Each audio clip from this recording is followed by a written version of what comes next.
हमारी बात अच्छे से समझ लेना है, बहुत बड़ी चढ़ाई है, इसमें अच्छे अच्छे फिसल जाते हैं। तो फिसलना कोई खास बात नहीं, लेकिन फिसल के पड़े रहना ये निंदनीय बात है। हमें तुरंत खड़े होना और चल देना है। परमार्थ पे मान लो कहीं हम लड़खड़ा गए, काम क्रोध आदि पर गिर गए, तो हमें पुनः चलना है। हमको इन शत्रुओं पर विजय प्राप्त करनी है, हमारा दृढ़ निश्चय हो। इसीलिए दृढ़, अचल ऐसे शब्दों का प्रयोग किया जाता है। बट विश्वास अचल निज धर्मा, अपने धर्म में अचल है, अडिग है, दृढ़ है, तभी इस मार्ग में चला जा सकता है। और किसी भी मार्ग में हो, अगर उच्चतम ऊंचाई पर पहुंचना है तो आपको संघर्ष करना पड़ेगा। संघर्ष से ही जीवन उन्नति को प्राप्त होता है। जो कायर पुरुष है वो तो किसी लायक नहीं होते। सर्दी है, ये है, कुछ रहे, अपने लक्ष्य के आगे कुछ रहे। जब अब देखो ऐसी सर्दी है, 20 वर्ष त्रिकाल गंगा स्नान, 3 बजे सुबह, 9 बजे दिन में, 4 बजे शाम के, त्रिकाल स्नान गंगा का 20 वर्ष। भोजन की व्यवस्था नहीं, रहने की व्यवस्था नहीं, और कभी स्वेटर और ये शाल और ये कंबल इनका प्रयोग नहीं किया, कभी प्रयोग नहीं किया। तो हाँ, जिद्दी स्वभाव। जैसे अब भीषण सर्दी लग रही, गंगा जी में डुबकी और मारी, खड़े हो गए गंगा जी। तो अपने शरीर को जैसा बनावे वैसा बनावे। एक बार चंद्रगुप्त मौर्य को जहर दे दिया गया। चाणक्य को पता चला। चाणक्य ने मुस्कुरा के, कुछ नहीं होगा। बोले क्यों? बोले मैं वर्षों से जहर दे रहा हूं उसको। बोले मैं वर्षों से उसको जहर दे रहा हूं उसके भोजन में, उसको कुछ नहीं होगा। अभ्यास, वर्षों से उसको जहर दे करके सब पुष्ट कर दिया कि अगर तुम जहर एक खुराक दे दोगे तो कोई फर्क नहीं पड़ने वाला। तो अभ्यास योग युक्तेन चेतसा नान्यगामिना, हम ऐसा अभ्यास करें। देखो मनुष्य शरीर मिला, इसे आप जैसा बना लो वैसा बन जाएगा। श्री स्वामी अनंग बोधाश्रम जी एक हुए हैं असनी के, तो चित्रकूट में रामचरितमानस की लीलानुकरण हो रहा था। लीलानुकरण, उसमें लीलानुकरण में भगवान राम 14 वर्ष के लिए वनवास के लिए कपड़े उतार रहे थे, और वो बालक थे, स्कूल में पढ़ते थे। उन्होंने जे ही देखा कि भगवान राम के वस्त्र उतार कर वनवासी वस्त्र, तो उनका अब मैं घर नहीं जाऊंगा। संस्कारी महापुरुष थे, भाग पड़े, गंगा का किनारा पकड़ा। तो असनी है फतेहपुर जिले में। श्री स्वामी शंकरानंद जी महाराज बड़े सिद्ध महापुरुष थे, तो उनका आकर्षण हुआ, उनके पास रुके और कहा स्वामी जी मैं संन्यास लेना चाहता हूं। बोले इतनी छोटी अवस्था में? बोले आपको प्रण करके कहता हूं कि कभी कोई त्रुटि नहीं होगी। तो उन्होंने सब संतों से सलाह की और संन्यास, जे संन्यास दिया जाता है तो नंगे कर दिया जाता है, दिगंबर कर दिया जाता है। गंगा जी में खड़े करके सारे वस्त्र हटाकर पूछा जाता है आपका कौन? तो भगवान नारायण के सिवा कोई नहीं। बड़ा कारुणिक प्रसंग होता है उस समय संन्यास में। तो जब वो दिगंबर करके संन्यास दे के और लंगोटी देने लगे तो उनका नहीं गुरुजी, बस अब दिगंबर कर दिया तो अब अंबर धारण नहीं करेंगे, अब वस्त्र धारण नहीं करेंगे। आजीवन वैसे ही आजीवन, न कभी किसी छत के नीचे रुके, गंगा जी की बालू में ही पड़े रहते। तप्त बालू, गर्मियों में देखो कितनी तपती हुई बालू की पैर नहीं रख सकते, और ऐसी ठंडियों में ऐसे खुले। तो स्वामी धर्म सम्राट करपात्री जी कहते अगर सचल ब्रह्म का दर्शन करना है तो असनी चले जाओ, गंगा की रेती में पड़ा है। अभ्यास योग युक्त है, गर्मी सर्दी वर्षा खुले शरीर सहते। अब अरे सर्दी, वीर पुरुष का भी। अब देखो हमारे भारत के सैनिक हिमालय में खड़े कर दिए जाए तो हिमालय में खड़े हैं, बर्फ में, सीधे बर्फ में, वही गला के पीना, उसी में जीना, किस लिए? हमारे देश की रक्षा के लिए।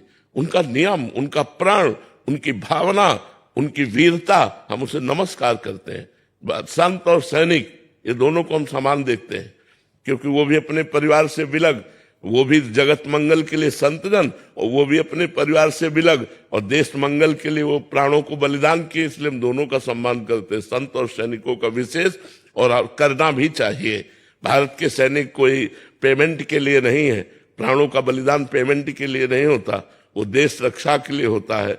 तो जो दृढ़ निश्चयी है, अब इनकी ट्रेनिंग देखो जब होती है, हम फतेहपुर फर्रुखाबाद गंगा के किनारे है, तो वहां देखा है रेत में दौड़ लगवा रहे हैं और जरा सा गिर गया तो खड़े करके पीछे से मारा, बूट मुंह भरा, फिर गिरा, मारा थप्पड़ दर्द, तब वो जवान जाके ऐसा बनता है कि हजारों को गोली से उड़ा सके और बॉर्डर पर खड़ा, सीमा पर खड़ा होकर के हमारे देश की रक्षा करता है। तो ऐसे ही ये भगवत मार्ग है, ये कोई ऐसा नहीं है। तो बिना कसाई के तो बात नहीं बनती, कसना पड़ता है, अपने को कसना पड़ता है, अपने समाज को कसना पड़ता है, तब वो हमारी समाज उन्नतिशील होती है। आज यही चीज गलत हो गई है, आज हमारे बच्चों में कसावट कम हो गई। जो नई पीढ़ी है उसमें कसावट, मनमानी आचरण कर रहे हैं तो गड़बड़ हो गया।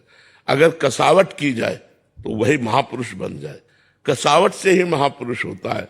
जिस माता ने हृदय में कठोरता धारण करके अपने बच्चे को कड़े से कड़े शिक्षा और प्रकृति से लड़ना सिखा दिया, वही वीर महापुरुष बन गया। तो ये शरीर मिला है, आप इसे जैसे रख लो वैसे ये रहना सीख जाएगा। तो हमको चाहिए कि परमार्थ के नियमों में हम अपने को खरे उतारने की कोशिश करें, चूक जाए तो फिर उतारने की कोशिश करें। 100 बार चूक जाए तो हम 100 बार पीछे नहीं हटेंगे, हम एक दिन क्रॉस कर जाएंगे। ऐसा पुरुष निकल जाता है माया से। विक्रम सिंह जी, अलीगढ़। श्री हरिवंश महाराज जी। महाराज जी, मन भक्ति में लगता है परंतु सांसारिक मोह माया में मन भटक सा जाता है महाराज जी, इसे वहां भटके ना, इसके लिए अभी लगता नहीं है।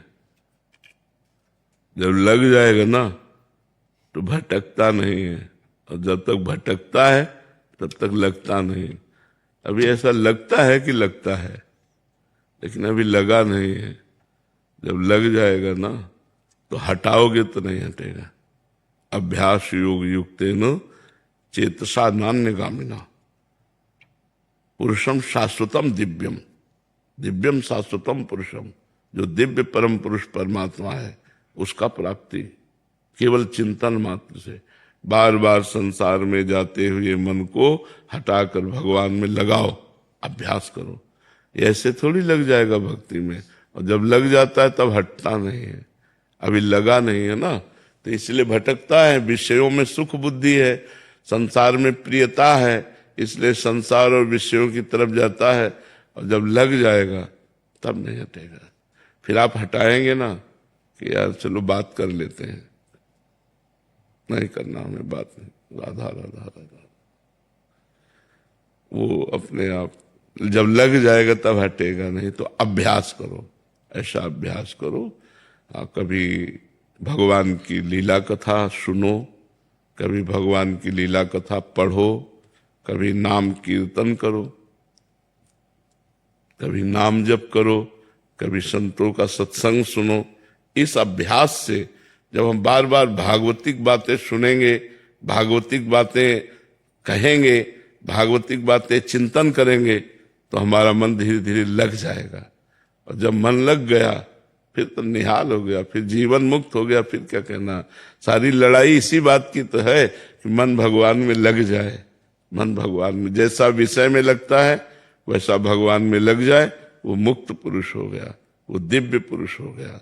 परम पुरुष परमात्मा की प्राप्ति उसको सहज में हो जाए। मन ही तो है, विषयों में लगा हुआ मन बंधन का कारण है, और भगवान में लगा हुआ मन मोक्ष का कारण है। तो इसलिए मन को बार बार लगाओ। ये लड़ाई है, हारो नहीं। बार बार हमको युद्ध करना पड़ेगा। कभी काम आ रहा है, कभी क्रोध आ रहा है, कभी मोह आ रहा है, कभी लोभ आ रहा है, कभी अहंकार आ रहा है, कभी ईर्ष्या द्वेष आ रहे हैं। सबको नाम जप के बल से प्रकट हुए विवेक के द्वारा हम काटते रहते हैं।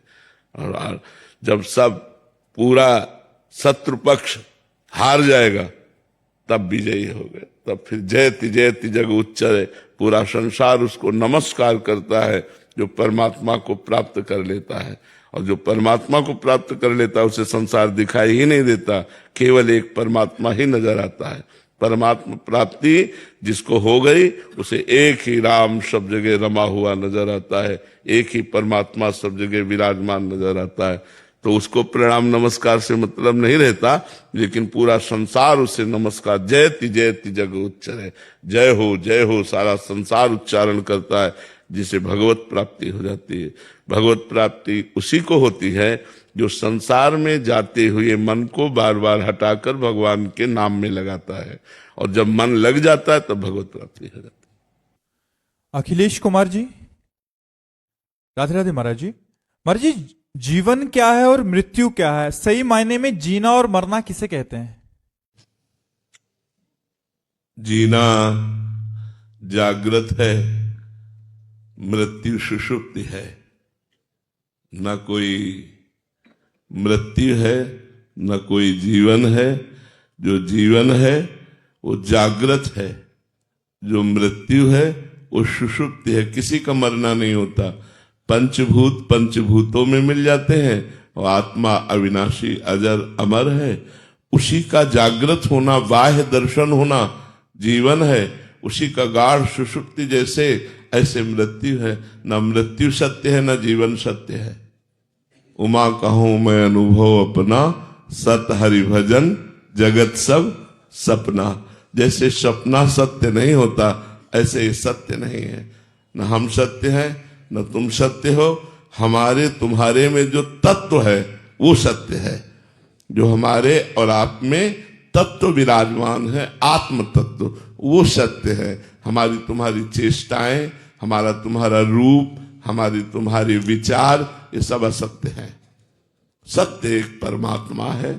जीवन जागृत है, मृत्यु एक गाढ़ सुषुप्ति है। न किसी का मरना है न किसी का जीना है, क्योंकि जो तत्व है वो अविनाशी है, वो अमर है। जो भ्रम है वही जीवन लगता है। ये भ्रम है। मैं पुरुष हूं मैं स्त्री हूं, ये भ्रम है।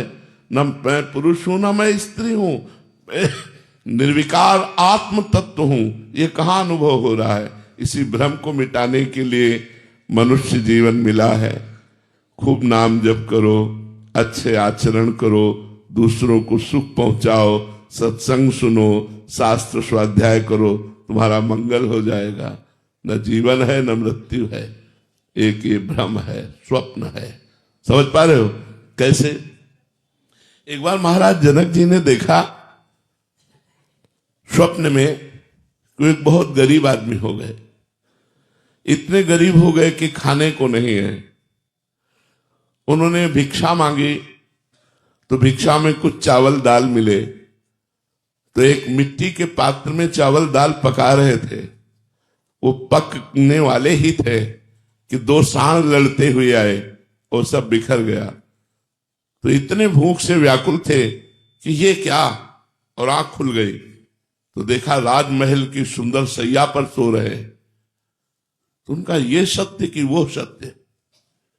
सभा में आकर के बड़े बड़े ज्ञानी वृद्ध महापुरुष रहते थे। पूछा यह सत्य कि वह सत्य। अब कैसे पता चले कि यह का आपका तात्पर्य क्या है और वह का तात्पर्य क्या है? तो कोई सही उत्तर न दे पाया। एक दिन बालकों के साथ अष्टावक्र जी खेल रहे थे और उनके पिता को राजा जनक जी ने जितने विद्वान थे सबसे पूछा और उत्तर न मिलने पर सबको नजर कैद कर दिया कि जब तक उत्तर नहीं मिलेगा कोई भी विद्वान अपने घर नहीं जा सकता। तो बड़ी प्रवीणता थी अष्टावक्र जी में। तो बालकों ने खेल खेल में कहा यदि इतने ही प्रवीण हो तो अपने पिता को जनक की नजर कैद से छुड़वा लो। तो मां के पास गए और उनका आज तक आपने बताया नहीं कि हमारे पिता जनक की नजर कैद में है, मैं अभी जाता हूं। तो उनका बेटा पति तो गए ही और तुम भी, हमारे पास कौन रह जाएगा? उन्होंने कहा मां मैं समस्त विद्वानों को एक क्षण में छुड़वा दूंगा। अष्टावक्र जी गए तो सभा में जे ही पहुंचे तो अष्ट जगह से टेढ़े थे तो चाल तो बड़ी, तो सब हंस पड़े।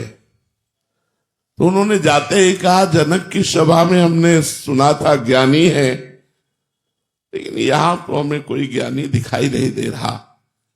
तो जनक जी ने कहा आप सभा को ऐसे कैसे संबोधन कर सकते हैं कि यहां कोई ज्ञानी नहीं। बोले आप लोग पहले हमें बताओ हंसे क्यों। बोले आपको 8 जगह से टेढ़ा देखकर। तो बोले आत्मा को देखने वाला ज्ञानी और शरीर और हड्डियों को देखने वाला ज्ञानी।